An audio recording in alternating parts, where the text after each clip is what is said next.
I've got an itch I can't scratch, I'm missing a piece that completes a whole part of me, an open wound scar to see. Everybody come here, gather round, welcome to the freak show, the best in town. What the hell's wrong with me? I don't get along with anybody, honestly.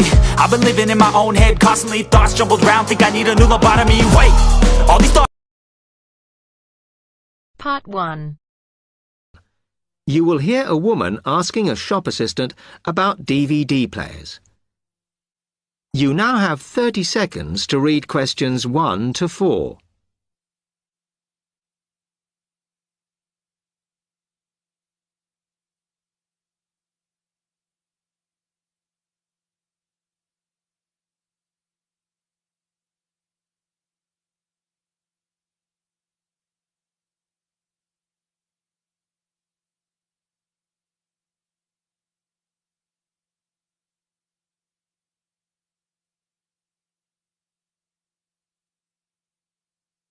Hello, I'm interested in buying a DVD player.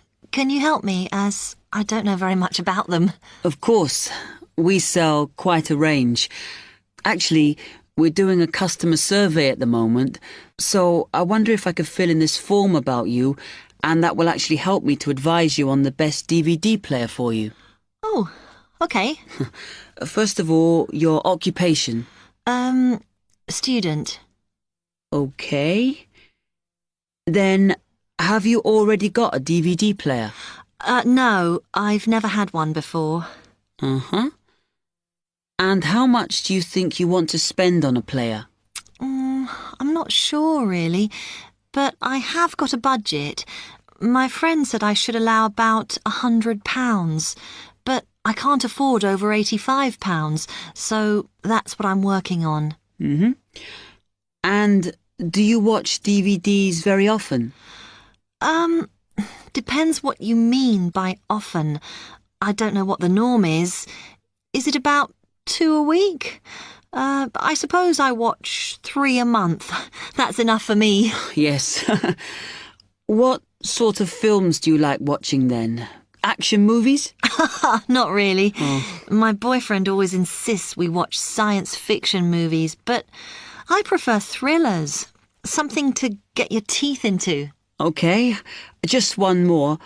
Do you watch other DVDs? Ones that are not films, like music or something?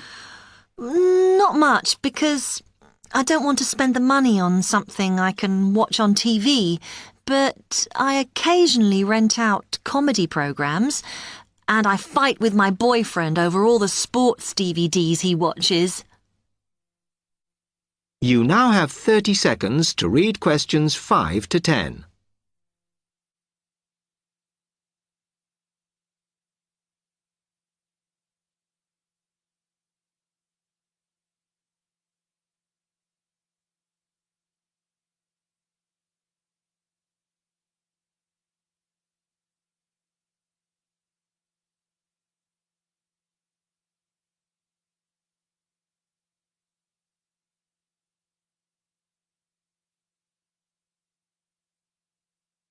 Okay, let me explain a bit to you about the DVD players that are in your price range.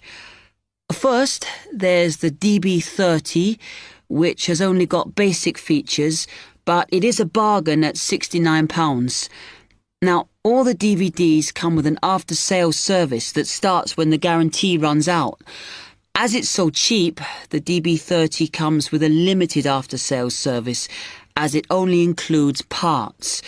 You would have to pay for most of the repair. Seems okay. Then, a slight grade up from that is the XL643. This comes with an additional feature in that it has an extra button allowing you to record. That's quite useful. Oh, yes. That would mean spending less on DVDs to watch. Yes, so you'd make the extra money back on it that it costs. Let me see how much it is.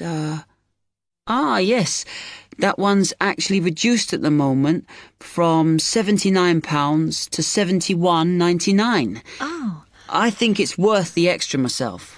And is that the same level of after-sales service as the other one? Well, You get a bit more for your money because what we're offering is a discount on labour. So you don't pay the full price if you have to call an engineer out. I see. Then the last one is this Tri-X24. It's a very good player, and you can use it to listen to your CDs as well as watch DVDs. It looks nice, but I bet it's expensive. No, it's not top of the range. Let's see.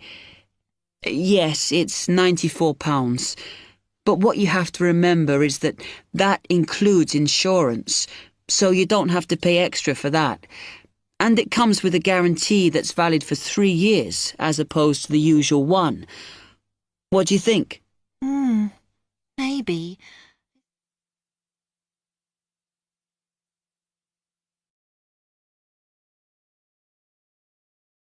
That is the end of part 1. You now have half a minute to check your answers.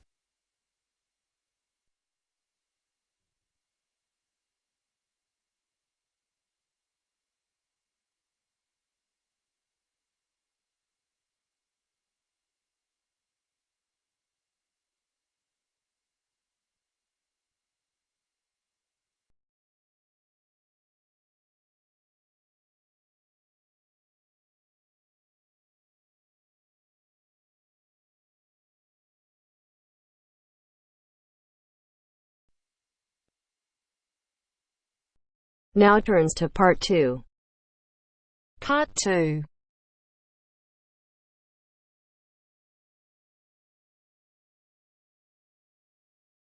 You will hear a speech given to new employees at a museum. You have 30 seconds to look at questions 11 to 13.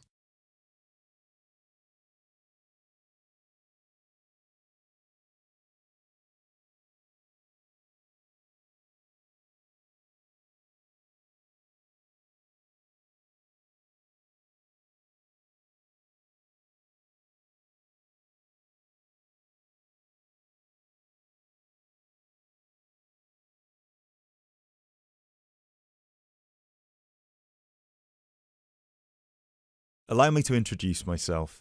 My name is Peter Myers, and on behalf of everybody here at Stevensbridge Dungeons, I would like to welcome you all to our entertainment team. This year, the hiring process was especially competitive, and it might interest you all to know that for every position there were almost 30 applicants, so you really are the best of the best. In a moment, I will take you on a tour of the museum so you can get an idea of what the space is like. But first of all, I would like to show you around the staff room. Our staff room is located at the back of the building over here. You will notice that there are 2 entrances to the staff room. One leads to the room we're in now, which is the main and oldest dungeon here at Stevensbridge, which we have turned into the museum. This is where you will greet the new visitors, and also where the tour throughout the dungeons will begin. I should mention now that we only ever send visitors through as part of a group, so even on the busy days you will still get roughly 10 minutes of free time between each group. Make sure you use that time wisely, because you'll need to get straight back into character as soon as it's over. Now look at questions 14 to 20.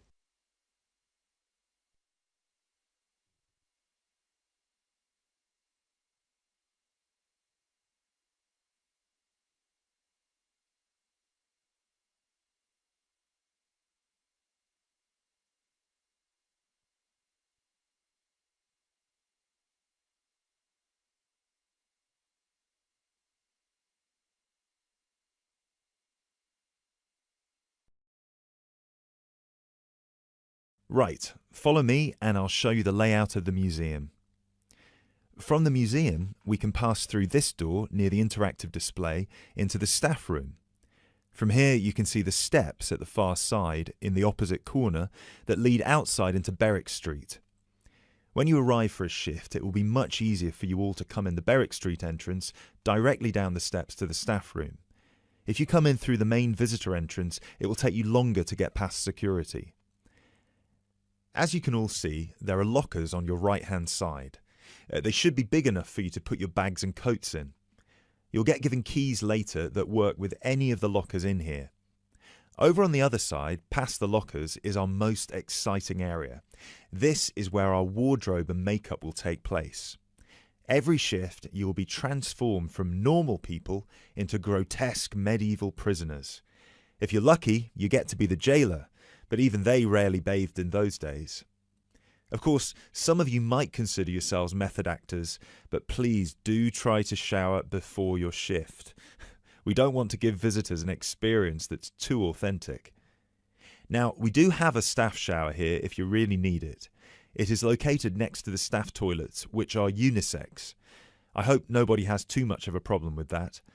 Unfortunately, dungeons were not really designed with comfort in mind. You can find the bathroom at the other end of the room from the makeup area. There is also another toilet for the public, concealed just to the right of the door into this room. Let's move back into the museum. We have 3 main sections down here. The first one you pass into when you leave the staff room is the museum. This is where all the useful information can be found, such as dates, number of prisoners, and the kinds of torture that were used. I know it's a lot of information to take in on your first day, but try to learn as much of it as you can. Even though you'll mostly be in character, visitors might want to ask you some questions, and it would be great if you could tell them more about the dungeons. I think it would be more interesting if visitors could learn directly from you rather than having to read about it. As you can see, on the left we have an interactive display for children, and on the right we have a photo booth. This was the original dungeon, first built in 1435. Now, let's pass through into the main dungeon that was added during the Tudor period in around 1570. You might be able to feel that the air is a lot damper and cooler here. That is because we are now beneath the River Stevens. This is primarily the room in which most of you will be working. This is where many high-profile religious figures were held, sometimes for years on end. Depending on the roles you'll be playing, you can either be chained up, free to roam, or, if you're a jailer, wandering between prisoners to keep an eye on them.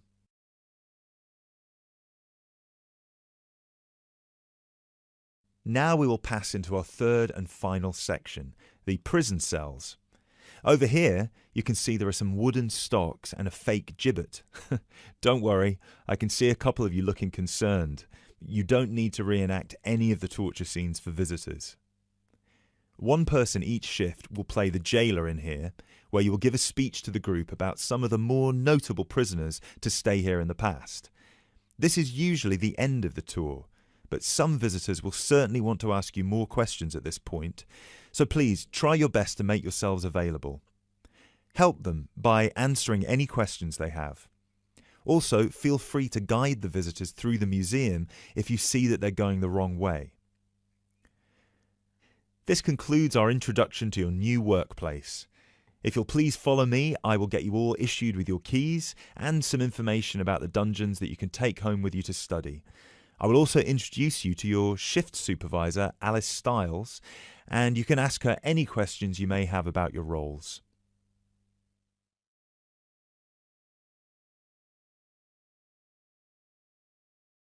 That is the end of part 2. You now have half a minute to check your answers.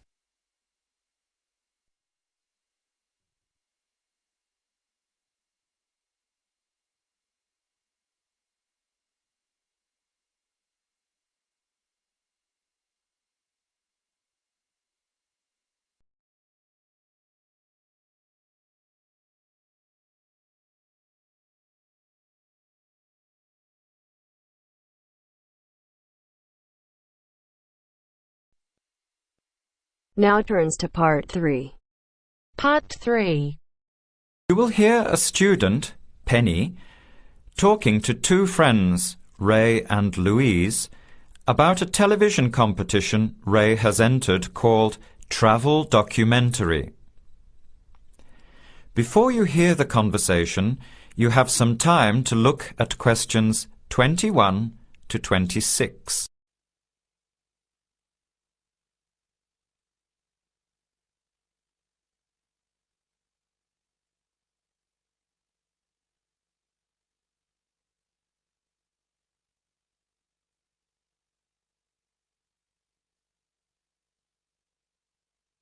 Now, listen carefully and answer questions 21 to 26. Hi, haven't seen you two in ages. What have you been up to? Hi, Penny. Ray is really excited. He's just been shortlisted for travel documentary. He could be off travelling around the world for 3 months. Travel documentary? What's that? You've never heard of it? Don't you watch TV? Well, actually, no, hardly ever. Especially since I've started working on my thesis. I don't have time to breathe, let alone watch TV. So what's this all about, Ray? Well, actually, it's a competition run by public TV. It involves my two great loves, travel and filmmaking. Is it that program where people are sent around the world making documentary videos? I have heard of it. Fantastic! So you've been chosen? Not yet. I'm one of 34 selected for an interview next week, so I've made it through the first cut. Yeah, there were over 200 applicants from around the country. Pretty amazing, hey? Well, I've been lucky so far. What's the next stage? 13 are chosen from the interview to do a 4-week training course in documentary filmmaking. Then, the 8 finalists get sent off with a video camera to travel around the world. Sounds incredible. What's the catch? The catch is that every 2 weeks you have to send in a 10-minute video from a different part of the world. It's broadcast on TV along with the work of 3 of the other competitors and judged by a panel of experts and the TV audience. So you're under a lot of pressure. Wow, I guess so. You mean you're on television every 2 weeks? Yep, that's right. But first I have to be selected. Do you have to have any filmmaking experience to apply? Some background in photography or video making helps, but you're not supposed to be an expert. In fact, you can't apply if you've already worked in filmmaking. We all get the same 4-week course, so we start with the same skills. Can you go anywhere in the world you want? Each competitor makes up his or her own travel plans and has to get them approved. Before the conversation continues, you have some time to look at questions 27 to 30.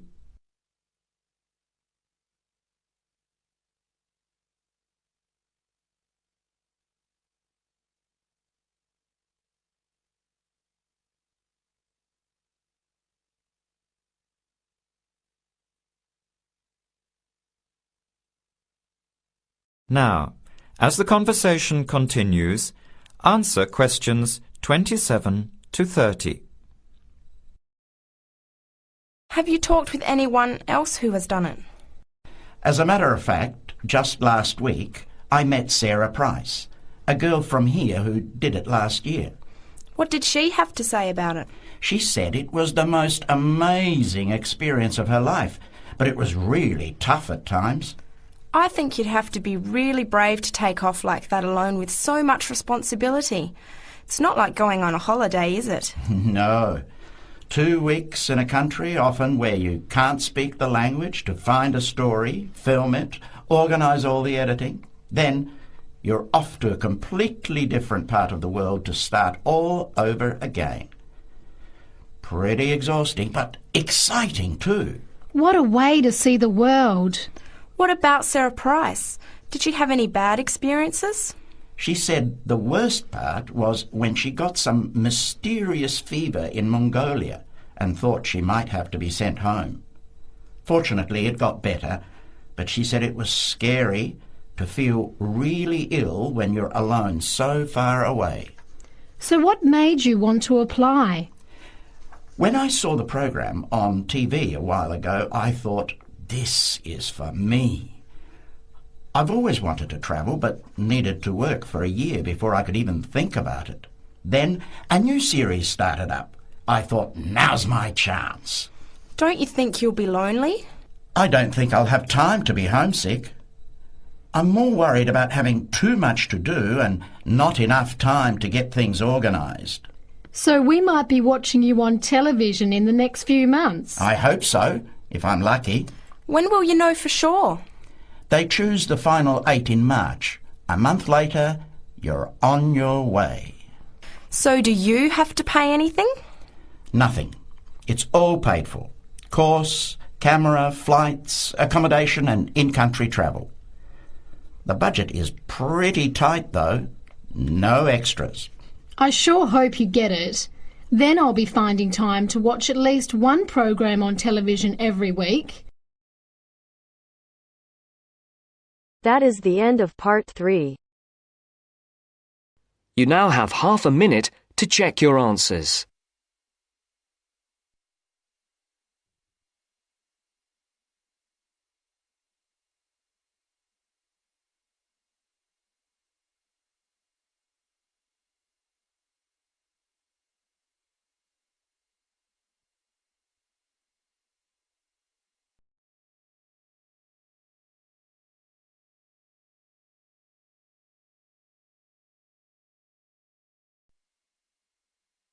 Now turns to part 4. Part 4. You will hear a man talking on the radio about dogs which help people with their work. First, you have some time to look at questions 31 to 40.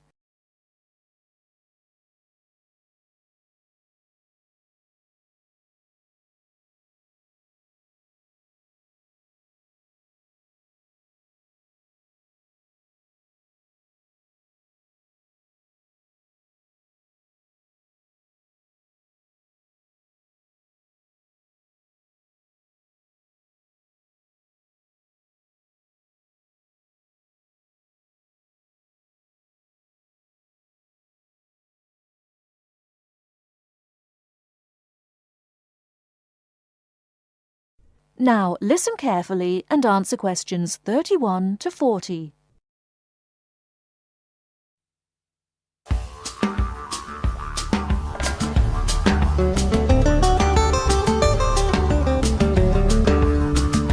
Welcome to this week's edition of Countrywide. And today, we're taking a look at a number of different breeds of working dogs. And here to report on the dogs with jobs is Kevin Thornhill. Thanks, Joanne. Well, yes, dogs with jobs is the subject of today's program. Dogs have earned themselves a reputation over the centuries for being extremely loyal. And here's a little story which illustrates just how loyal they are. Just outside the country town of Gundagai in Australia is a statue built to commemorate a dog. A dog which sat waiting for his owner to return to the spot where he'd left him. Well, the story, which was immortalised in a song, has it that the poor dog died waiting for his master, 5 miles from Gundagai, which is where they built the statue. Now that's what I call loyalty.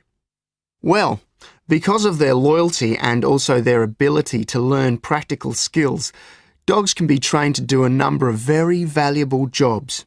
Perhaps the most well-known of working dogs is the Border Collie sheepdog.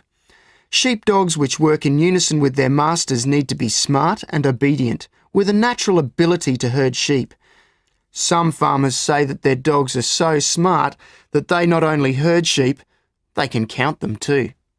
Another much-loved working dog is the guide dog, trained to work with the blind.